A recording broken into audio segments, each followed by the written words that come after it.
The tsunami is coming. Yeah. Yeah, Yo, what's up, guys? Oh, there he is. Oh, what's up, What man? up? What up? Yo, not too much. How's it going, Chillaxing, Tuggz, man? chillaxing. You know what's up?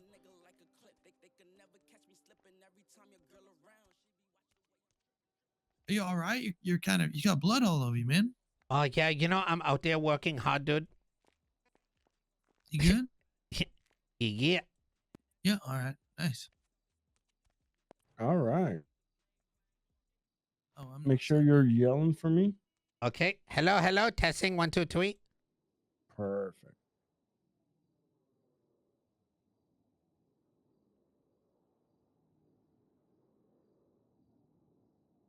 All right, you ready to rock and roll? Yeah.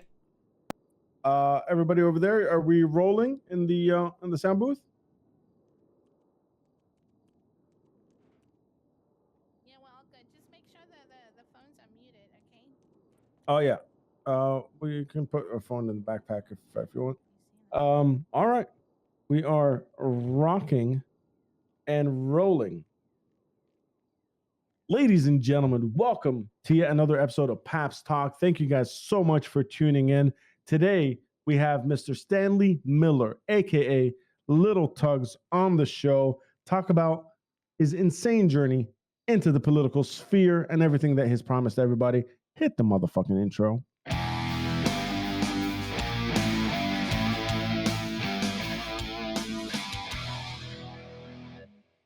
Mr. Miller, Mr. Tuggz, welcome to the show, my friend. Yeah. Thank you for having me, dude. So, it's tradition around here, just in case there is somebody listening to this that doesn't necessarily know you. In your own words, who are you, Mr. Miller? Well, I'm just a little 19-year-old who's trying to, work his jobs and continue to be harassed by police officers who are trying to grind up points so they get bigger paycheck, dude. Bigger paychecks for the police officers. And just in case the people don't necessarily know this as well, let's dive into a little bit of your background, the brief history of Stanley Miller. Tell us a little bit about when you moved here and what kind of stuff you get up to. Well, my parents died when they were on their second honeymoon. My mom was having doing things with the air pilot, and then my dad caught it and then beat the shit out of the air pilot, and it all got recorded on Instagram as the plane ended up crashing, which turned me into an orphan. So I turned to SoundCloud and started rapping, and I was taken in by like some really cool people, and they show me, how to live my life and stuff. And so, I've been doing all kinds of jobs like sanitation, toe twerking, grime. I've done some D6. I mostly just like to make friends, dude. And I want the best for everybody. So with that history, you could say that you've worked every job under the sun. You know your way around all these different industries. Yeah, you could say that. And let's talk a little bit about your run for office here and your deep dive into politics. Yep. When did that start? When did you start getting interested in that? Well, I like to hang out a lot in the city, and so I normally know what's popping off and stuff. And Saturday night, I called my friend Archie Archer, who in the Civilian Oversight Committee. He's been Shout trying out to Archie, a friend of the show. Yeah, he was trying to help take complaint because the PD kept harassing me, and I got shot up by police, which I won a court case on. When I had my hands up, no weapon in my hand. I had friends who are getting thrown in for selling drugs apparently, and then the police keep dropping the cases because they're thinking things like if the local walk up to somebody that's definitely a drug sale. It's crazy, dude. They got legally searching people, and I'm just like, what the heck, dude? And so I decide instead of I go to the oversight committee and let them know. But the problem is that the oversight committee didn't have any bite because the person that run them, he never around. And so the poor guys, they try to do their job, but it's fake, Yeah. So as I was talking to him, he's like, yo, Little Tuggz, you voting? I'm like, what you mean, dude? Did they open the election? And he's like, yeah. Nobody, I was shocked because I didn't know this. No, I didn't know anyone who do this. And then I found out what they did was they closed the application at 7 p.m. on Saturday and then immediately opened up the poll before like the candidate were able to explain what they were going to do. So that like really pissed me off because I'm like, that just make it so, you know, the current mayor and deputy mayor automatically win because like, think about it. If you hear the polls open, you go there, you see a bunch of names, you're going to vote for what's familiar, not for what someone's platform is. And then it Yeah, got we didn't worse. hear anybody campaign at all. Yeah, well, the only debate they had was sponsored by the current mayor, dude, that same night. And nobody showed up other than myself and Archie. And Archie, I'm pretty sure got blackmailed because him and the mayor were going at it for like weeks on the Twitter. And then all of a sudden he backed out and support the mayor. I was like, what? What's going on? This is so crazy. So, you know, I put in a last minute application with the idea that I want to make sure that the people know what's happening, and I want to see voting reform. So the application closed. There's a week where people can explain what they want, and then the polls open. Instead of like the head of the DOJ, Mr. Quain, grazing the mail and helping him win. Yeah. Yeah, there's do you feel like, you know, you've mentioned some inconsistencies, inadequacies with the PD, a little bit with the mayor's office and the voting system. There's a little bit when it comes to the workforce and the industries. Do you feel like you've gotten a grasp? You want to, you know, this is kind of what's the word I'm looking for? This is a something that speaks to you, like you feel like you can bring change Yeah, to all of these 100%. things. Look, the thing is, I feel like the government keep trying to pretend like things are so difficult, and the reality is they lazy and they're using fancy word to make it seem like only they people who in the ivory tower can make a difference. Let me give you an example. The current administration going around saying like, yo, we for the people, we for the people. But then they do crazy things with the PD. Like for example, Mayor Mass stood up in this like debate that he set up and he was like, yo, PD's getting so much better. I don't know about you guys, but the things that he did make the PD more psychopath.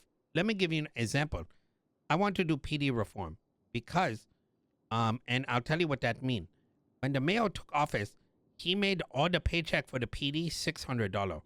And then he made a system where when they give charges to people, it have different points. And things like weed and stuff, like I don't know everything because it's all hidden from the public. But what it does is if the PD grind out charges on people, they get bigger paychecks. So that turned them into a bunch of grinders, dude. Like, and they're going to ignore the 911s. They're going to ignore the actual problems. Instead, the more charges they put on someone, even if it's right or wrong, they get more points and that gives them more paycheck. So instead, I'm going to do away with that system and instead pay the hardworking officers $3,000 an hour instead of the $600. And then with the Reform Civilian Oversight Committee, if there's complaints made, depending how bad it is, the entire PD gonna lose money. So for example, let's say they start off with $3,000 an hour. If they go and like a cop go and start harassing someone who didn't do anything, and that get reported to Civilian Oversight Committee, and they're like, yep, that happened, that might be minus 100 for their entire paycheck. If let's say they end up shooting up like the hospital because they're trying to, capture someone and they put all those lives in danger, maybe that's going to be minus 1,000 on their paycheck. And you might be like, well, isn't this collective punishment or whatever? That's one of the things that people was telling me. I'm like, no, this is how it work in other places, dude. Because if you don't like charge all of them, then they're just going to not do the accountability when there's 1 or 2 or 3 officers that going out of line. They can just be like, oh yeah, we spoke to him, dude. There was an accident. No, that's going to keep them in check. So next time they out there and a cop about to do something dumb, they can be like, no, don't do that, dude. We're going to get fucked, because they actually will get fucked, dude. Yeah. Yeah. Keeping them accountable. I think that's a great word. Holding them accountable is such a fucking a huge thing. And I, have sat down and spoken to a lot of people and have heard these stories myself from all sides of the coin. And it seems like this is something that we desperately need here in Los Santos. And I Um, also want to say that there's a lot of great cops, dude, that want to Yeah. help the civilian. And that's why every week with my plan, the people gonna vote for the best cops of the week, the ones that actually make them feel safe and make them feel welcome, and they will be rewarded with free turbo and rebate on their repairs, dude. Incredible. Absolutely incredible. Well, Stanley Miller, thank you so much for your time. Oh, I AKA wanted to Little talk Tuggz, about everybody. one last thing.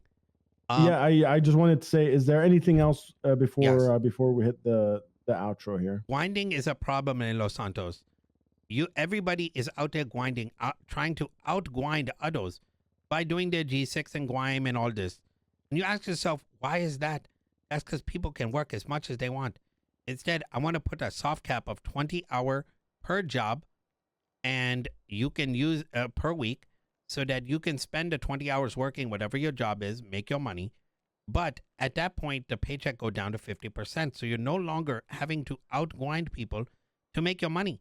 And all that money that the state gonna save, instead of pointing it out by these soulless bosses, that money is gonna get reinvested into more interesting things, like G6 being able to do private contracting work at like the food plaza, or like private contracting work to like secure, I don't know, things.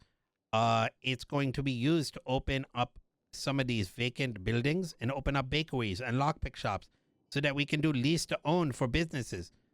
There's so much that can be done instead of just letting people sit in a truck all day trying to buy their favorite car. Instead, I want people to be able to touch grass and enjoy themselves. That is music to my fucking ears.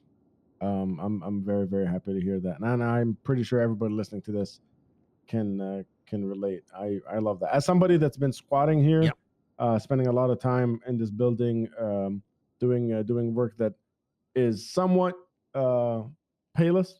So we don't get a check at the end Yeah. of these podcasts. I'm very happy to hear that other people will start branching out and doing other Exactly. things too, other than just some delivery jobs and Precisely, stuff dude. like that. Why can you not apply for a little bit of money?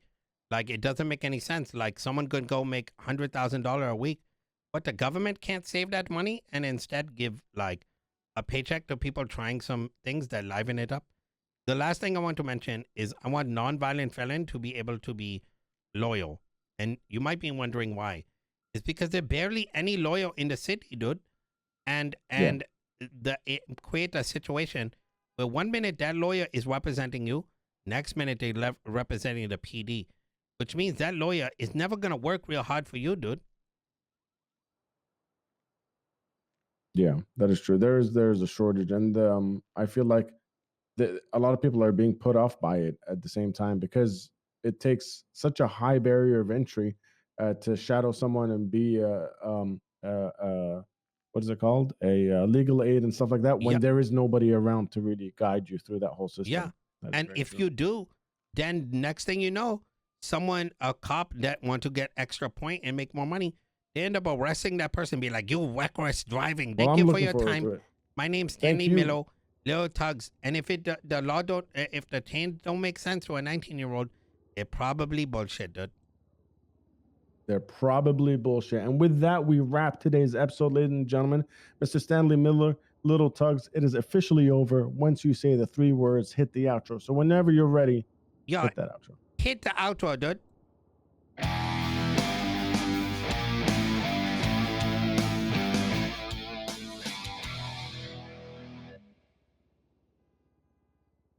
Hell yeah. Okay, thank you so much, dude. I'll get that edited up and on a tape by next time. Yep, thank you, y'all. No worries. Let me thank you. Wow, you're a legend.